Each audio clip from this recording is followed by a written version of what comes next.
Hello, ninth standard students. Today we will learn next paragraph of the English because अभी तक हम लोगों ने स्टोरी में देखा था कि जो क्या नाम है उन लोग का सिनॉप्सिस फैमिली के जो मेंबर्स लोग थे उन लोगों ने 3 बार जगह चेंज किया था, राइट? 4 बार जगह चेंज किया था। एलिजाबेथ और मिस्टर उनके विलियम ने 4 बार जगह चेंज किया था। 10 साल के बाद जो है यंग बॉय जो है यंग मैन बन गया और पेरेंट्स जो है वेरी प्राउड थे उनके लिए। They call the island New Switzerland. Island को उन्होंने स्विट्ज़रलैंड नाम दिया। Many adventures occurred over the years. पूरे टाइम बहुत एडवेंचर्स हुआ। अब नेक्स्ट पैराग्राफ हम लोग देख रहे हैं। On the shore of another islands Fritz had knock down and albatross. Albatross मतलब बहुत बड़ा बर्ड्स, राइट? बहुत ह्यूज बर्ड्स, बहुत बड़ा birds. The shore of another island के शोर पे Fritz had knock down and albatross. Fritz को एक एल्बेट्रस दिखा which was threatening to attack him, जो अटैक करने के लिए डरा रहा था। And found a rag tied to the large bird's leg. और इस चिड़िया के पैर पे कुछ चिट्ठी लटकी हुई थी। On the rag was message that English woman had been standed on smoking rock. उस चिट्ठी में मैसेज लिखा था कि इंग्लिश वुमन जो है स्मोकिंग रॉक में वेट कर रही है, स्ट्रैंडेड है, फंसी हुई है। एक इंग्लिश औरत स्मोकिंग रॉक में क्या हुई है? फंसी हुई है, ठीक है? अब कंफर्टेबल। हाँ, that an English woman had been standed on the, stranded मतलब फंसा रहना, ऑन द स्मोकिंग रॉक में इंग्लिश वुमन फंसी हुई।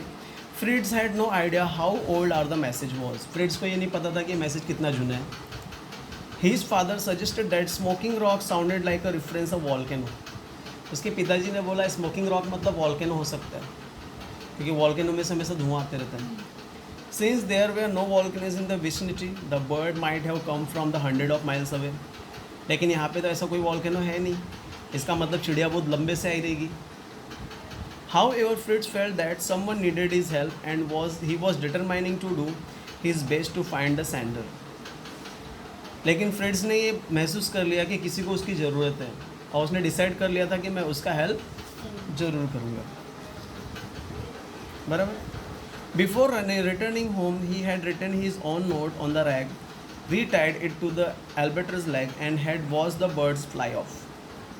बिफोर रिटर्निंग होम, घर जाने के पहले उसने क्या किया? खुद का नोट लिखा चिट्ठी में और उसको वापस उस चिड़िया के पैर पे बांध दिया और चिड़िया को जाने का वेट करने लगा। चिड़िया उड़ गई। The note told who had received it. Note में लिखा था, do not despair, help is near. डरो मत, हेल्प नज़दीक में है। Fritz then successfully rescued the young woman. Fritz ने उसको बचा लिया। जेनी मॉन्ट्रोज उसका नाम था। उस लड़की का नाम क्या था? Jenny Montrose. Though shy at first, soon she got used to living with Robinson family. पहले वो शर्मा रही थी, बाद में वो रॉबिन्सन फैमिली के साथ रहने लगी। One day they saw a ship which had laid anchor. तभी उसी टाइम उनको एक जहाज़ मिला, विच हैड लेड एंकर, जिन्होंने, एंकर मतलब जहाँ पे रोका हुआ था, जहाज़ को अटकाया हुआ था।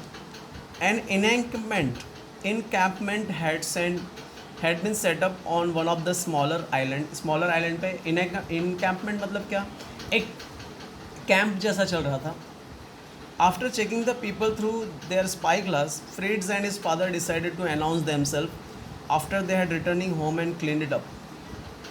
मतलब जब भी फ्रिट्स ने और उसके पिताजी ने स्पाई ग्लास से उन लोग को देखा जो कैंप मना रहे थे वहाँ पे, through the spy glass Fritz and his father decided to announce. जाके उन्होंने बोलने का डिसाइड किया कि वो सब क्लीन करना चाहिए। जब वो लोग घर जाएंगे तो सब क्या करना चाहिए? क्लीन। आइलैंड गंदा नहीं करना चाहिए। They did not want to crew to think they were savage.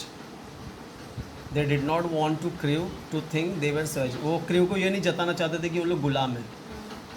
The next day, Fritz and his father met the captain and told him their own story as well as Jenny's. दूसरे दिन फ्रिट्स और उसके पिताजी captain के साथ मिले और jenny का स्टोरी बता दिया। जेनी मतलब जो लड़की फंसी हुई थी उसका स्टोरी बताया। To everyone surprise it had been Jenny's father. वो आदमी कौन था जो कैंप बना रहा था? वो जेनी का फादर ही था, जिसको उसने बचाया ना, उसका पिताजी था वो। Who had inspired the captain search, जो सर्च करने के लिए आया था. ही believed his daughter was still alive after 3 years. उसको विश्वास नहीं हो रहा था कि उसकी लड़की 3 साल के बाद भी जिंदा है. The captain had decided to attempt to find her. Captain ने उसको लेके जाने की डिसाइड कर लिया. With the burst of celebration the family passengers and crew of British vessels headed towards New Switzerland. Everyone was amazed by the prosperity and good health of the survivors. Celebration हुआ, हाँ, और family passengers and crew of British vessel headed towards सब लोग new Switzerland जाने लगे. Everyone was amazed bye prosperity and good health of the survivors. सब लोग बहुत खुश थे. As the day ended, the father realized that decision must be made with the about who wanted to stay on the island and who returned with the ship. अभी दिन ख़त्म हो गया, तभी सबको डिसीजन लेना था कि कौन आइलैंड पे रहना चाहता है और कौन शिप के साथ घर पे जाना चाहता है. Elizabeth and husband did not wish to live anywhere but on the island. Elizabeth और उसका हस्बैंड जो है विलियम, दोनों बोल रहे थे कि हम यहीं पे रहेंगे, हम शिप से घर पे नहीं जाएंगे. They had been there so long and had grown used to their life. उन लोग उस आइलैंड में बहुत लंबे टाइम से हैं, हाँ, और वो वहीं पे रहना चाहते हैं. Jenny asked if anyone would support her return to England. Jenny ने पूछा if anyone would support her return to England. Jenny ने पूछा कि मैं इंग्लैंड जाऊंगी तो मुझे कोई सपोर्ट करेगा. Fritz was the first to respond. Fritz ने बोला हाँ मैं आऊँगा England. He offered cheers for us. उसने चीयर्स किया. हु वे आर गोइंग टू यूरोप, जो यूरोप जा रहे हैं. Ernest on the other hand wanted to stay on the island. Ernest को भी कहाँ पे रहना था, आइलैंड में रहना था. Jack also decided to stay back. Jack को भी जाना था. Friends the youngest boy decided to join Fritz in living. French जो है अपने बड़े भाई के साथ जाने लगा, फ्रिट्ज के साथ. मतलब कौन कौन था देख, पहले विलियम और उसकी वाइफ ने आइलैंड में रहने का डिसाइड किया. तब जेनी ने पूछा मेरे साथ इंग्लैंड कौन जा रहा है, तो फ्रिट्ज ने बोला मैं जाऊंगा तुम्हारे साथ इंग्लैंड. बराबर है. तो अर्नेस्ट जो था उसने बोला वो आइलैंड में रहना चाहता है. जैक जो है स्टे बैक, वो भी रहना चाहता है. फ्रेंड्स जो है यंगेस्ट बॉय वो ज्वाइन फ्रिट्ज के साथ जाना चाहता है England. Friends wanted a chance to receive academic education. French को पढ़ना था. Before Fritz left he told his parents of his love for Jenny and his wish to marry her. Fritz जाने के पहले क्या बोलता है पेरेंट्स को कि मैं जेनी से प्यार करता हूँ, मैं उसे शादी करना चाहता हूँ. क्लियर, ये पूरा स्टोरी समझा. तो ये पूरे पैराग्राफ में सब लेके ये लास्ट वाला पढ़ा देता हूँ. फादर भी had been kept record of all adventures they had on the island. Island पे जो एडवेंचर्स है उसका सब रिकॉर्ड उन्होंने रखा है. He hand over the journals to the captain to publish. Journal को उसने वो बुक दे दिया पब्लिश करने के लिए. देन द शिप डिपार्टेड, और शिप चला गया. Is this clear. तो पूरे स्टोरी में हम लोग ने जब पढ़ा स्टार्टिंग से तो उसमें ये लिखा था कि फ्रिट्ज को एक बर्ड्स मिलता है बड़ा सा, उसका नाम क्या था, एल्बर्ट्रस. उसके पैर पे कुछ तो लिखा रहता है, उस पैर पे लिखा रहता है कि एक इंग्लिश वुमन स्मोकिंग आइलैंड में फंसी हुई है, स्मोकिंग माउंटेन में फंसी हुई है ना, वॉल्केनोज में. तो जो विलियम्स है उसको लगा कि स्मोकिंग माउंटेन मतलब बोल सकते हैं कुछ वॉल्केनोज होगा, लेकिन वॉल्केनोज यहाँ पे नहीं है, बहुत दूर होगा. तो फ्रिट्ज ने क्या डिसाइड किया, कोई भी रहेगा मैं उसका हेल्प करूँगा. तो उसने भी चिट्ठी लिखी और बर्ड्स के पैर पे बांध दिया. और उस पर उसने ये लिखा था कि कोई भी हो मैं हेल्प के लिए आ रहा हूँ. ठीक है. तो बाद में उन्होंने उस लेडीज़ को बचा लिया.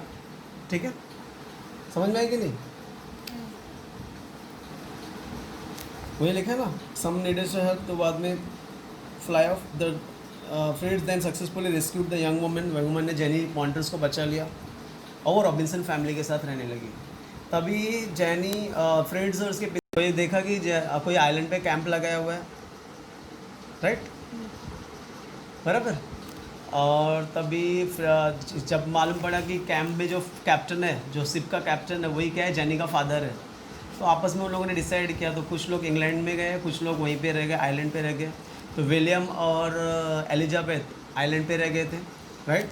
उसके बाद फ्रिट्ज जो है इंग्लैंड जाने लगा, बराबर. उसके बाद ये जो अर्नेस्ट है वो भी आइलैंड पे रहना चाहता. जैक जो है वो भी आइलैंड पे रहना चाहता. फ्रेंड्स जो है वो फ्रिट्ज के फ्रेंड जो है वो किसके साथ जाना चाहता था, फ्रिट्ज के साथ जाना चाहता था. और फ्रिट्ज ने जाने के पहले बता दिया कि मैं जेनी से शादी करना चाहता है. और लास्ट फादर ने आइलैंड का जो भी एडवेंचर्स था उसको रिकॉर्ड किया और उसने जर्नल्स इसको हैंड ओवर कर दिया कैप्टन को। इतना समझ में आया क्या? आप लोगों को करना क्या है, देखो, how did Fritz learn about another victim for second on far away island? Fritz को कैसे मालूम पड़ा कि कोई विक्टिम्स है? हाँ बोलो। The answer for this question is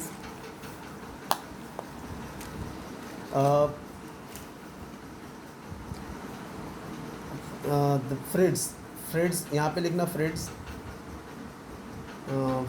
लिखना है, right?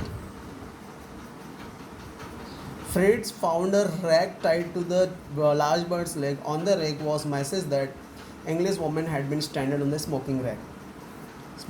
Yeah, this will be the answer for this question. How did Fritz learn about another victim for second and far away island? The answer will be Fritz found a rag tied to the large bird's leg. On the rag was a message that English woman had stranded on the smoking rock. Next question is, who was the victim and how long had she survived? कौन victim कौन था, फंसा कौन था और कितना साल से वो सर्वाइव कर रहा था?